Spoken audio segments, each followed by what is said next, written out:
Olá, bem-vindos ao segundo episódio da nossa análise especial do livro Armas, Germes e Aço, de Jerry Diamond, feita aqui para o canal Destilando Livros.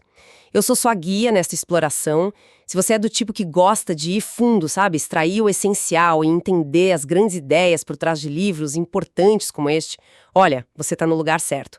Aproveita e já se inscreve no canal Destilando Livros, deixa seu like neste vídeo e ativa o sininho, tá? Assim você não perde nenhum dos próximos 21 episódios desta série que a gente está preparando. Hoje a gente vai desembalar o capítulo 1, chamado O Ponto de Partida. A ideia central é entender por que uma data específica, 11.000 a.C., é tão crucial para comparar como as sociedades se desenvolveram em diferentes continentes. Vamos investigar nossas origens lá na África, a incrível jornada de expansão pelo planeta e por que as Américas tiveram um começo de história humana bem mais recente. Preparada para mergulhar nisso? Exatamente. E essa data, 11.000 a.C., ela funciona como um ponto de calibração, digamos assim. A grande pergunta que o livro tenta responder, né? Aquela inspirada pela curiosidade do Yali lá no prólogo, é por que a história tomou rumos tão diferentes para povos de continentes distintos, se todos, em teoria, começaram com capacidades humanas semelhantes.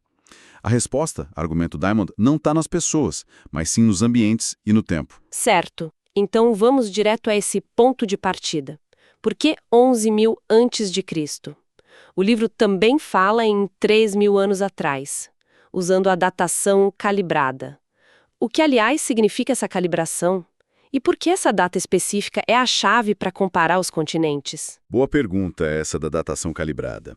Basicamente é assim. As datações por radiocarbono, o carbono 14, elas precisam ser ajustadas, sabe? Porque a quantidade de C14 na atmosfera variou ao longo do tempo. A calibração corrige isso, para dar uma data mais precisa no calendário real. Então, 13.000 anos atrás é a data calibrada que corresponde a 11.000 anos antes de Cristo não calibrada. Simples assim. E por que essa data? Porque ela marca mais ou menos o fim da última era glacial. E nesse momento aconteceu algo fundamental. A humanidade já tinha se estabelecido em praticamente todos os continentes habitáveis. África, Eurásia, Austrália, Nova Guiné e, muito importante, as Américas tinham acabado de ser povoadas em larga escala. Ah, então. Não é que a história humana começou aí, mas é o momento em que todos os jogadores, digamos, estavam posicionados no tabuleiro global. Todos caçadores-coletores, com ferramentas e capacidades cognitivas, essencialmente modernas. Exatamente isso. A partir desse ponto, a gente pode observar as trajetórias divergentes. E o Diamond argumenta com muita força, e essa é talvez a tese mais central do livro, né? Que as diferenças enormes no desenvolvimento que veio depois, quem desenvolveu agricultura, cidades, escrita, impérios, tecnologia, isso não surgiu por diferenças biológicas ou intelectuais inatas entre os povos. Não mesmo. Surgiu por causa das diferenças brutais nos ambientes que cada grupo encontrou. A geografia, o clima e, principalmente, as plantas e animais selvagens que estavam disponíveis para domesticação em cada continente. É aquela frase famosa do autor.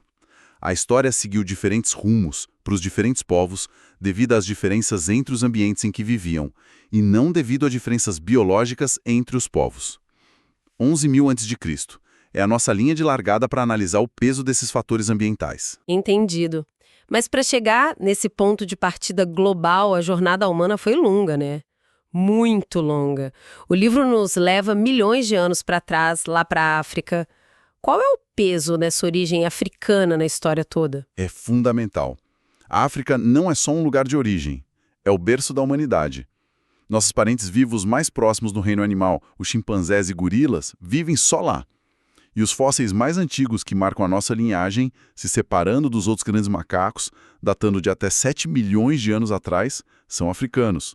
Por milhões de anos, a evolução que levou a espécies como o Homo erectus e finalmente ao Homo sapiens, nós, aconteceu primariamente em solo africano. Isso dá uma dianteira temporal absurda, milhões de anos de presença humana e evolução acontecendo na África antes de qualquer outro lugar.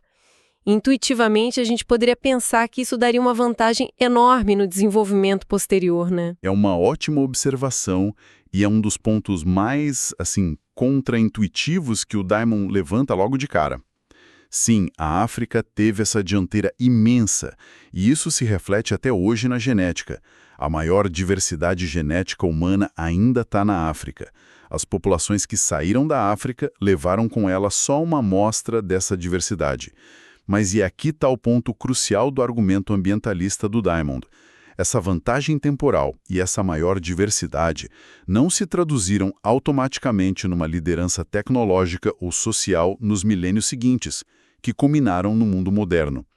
Outros fatores, ligados aos ambientes específicos encontrados fora da África, acabaram se mostrando mais decisivos.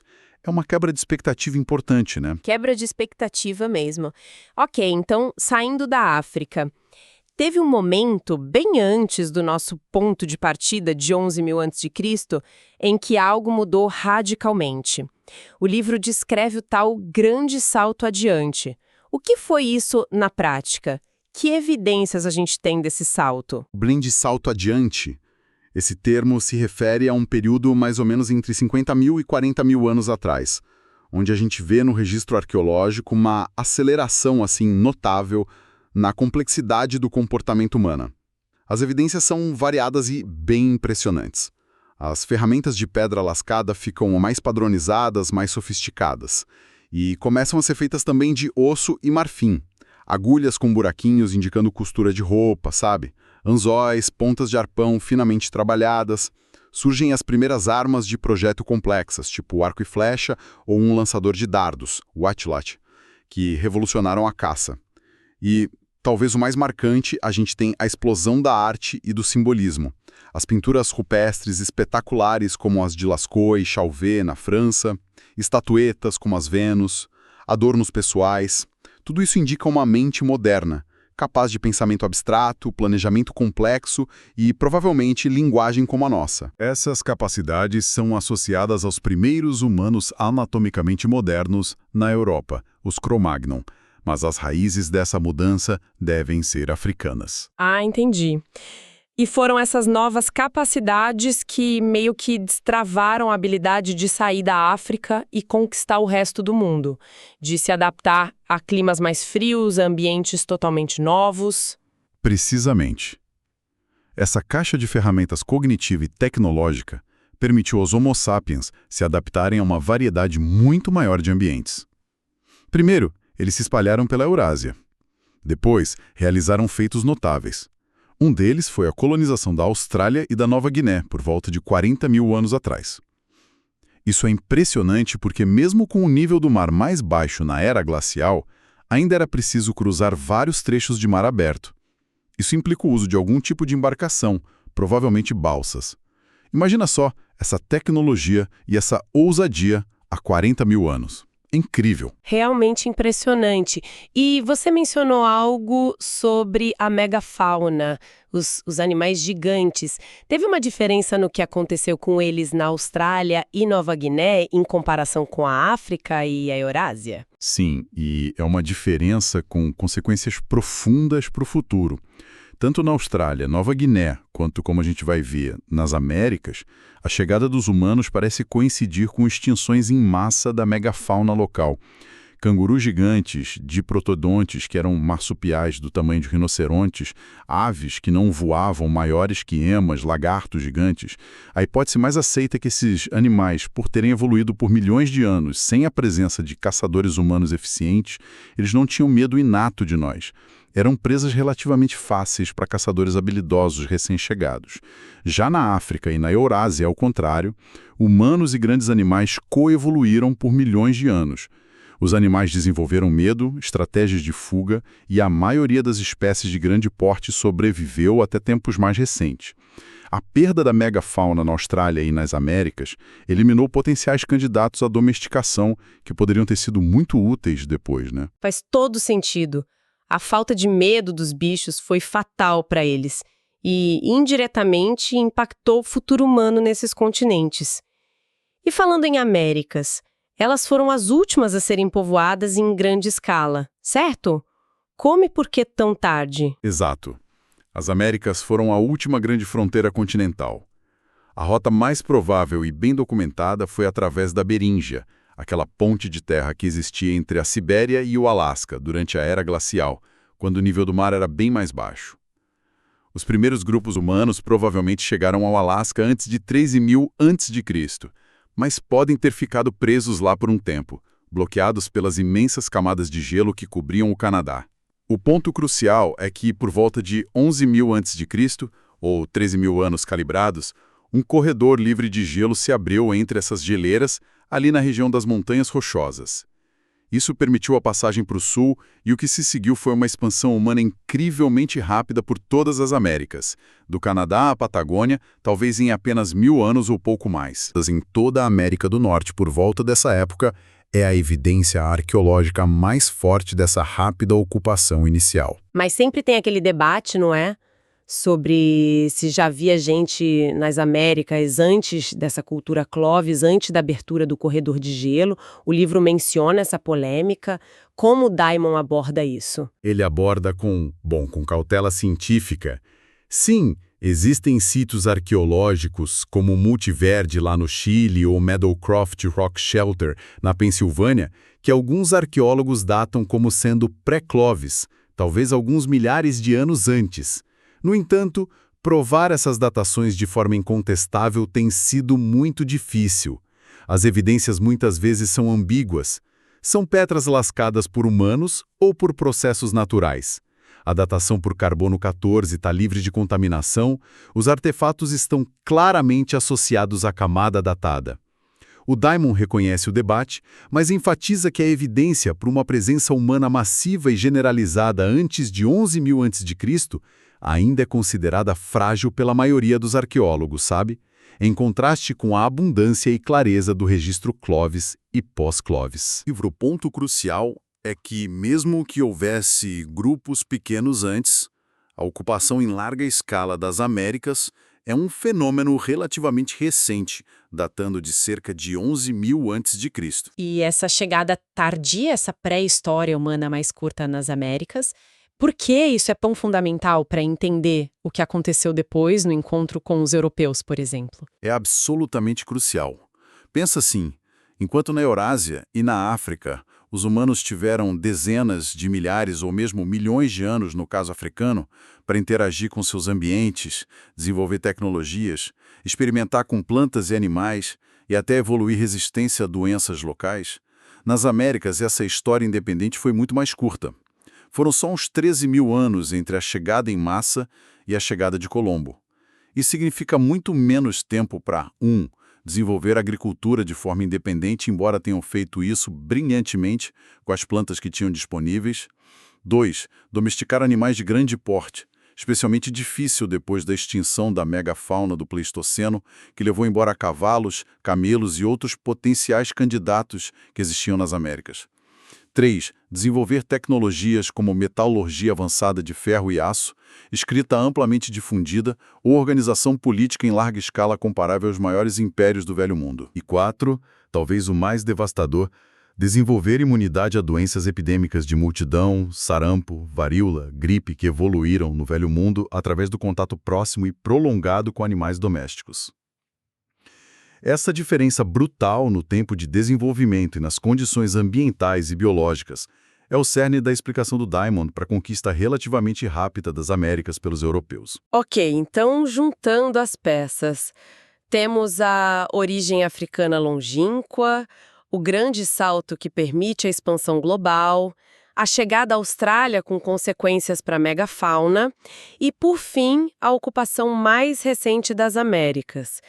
Como essa cronologia toda nos ajuda a entender a pergunta inicial do Yale sobre por que os europeus chegaram com carga tecnologia, poder e os neoguineanos não? O objetivo deste primeiro capítulo é basicamente estabelecer o palco.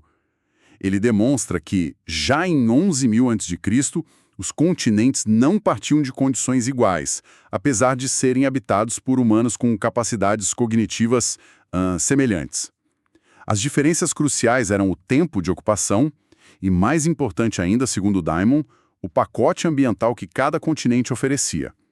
especialmente em termos de plantas e animais que podiam ser domesticados e a própria geografia do continente, como a orientação leste-oeste da Eurásia versus norte-sul das Américas, algo que ele vai explorar muito mais depois. A África teve a maior dianteira temporal, mas seu ambiente não favoreceu o mesmo tipo de desenvolvimento que levou às armas, germes e aço.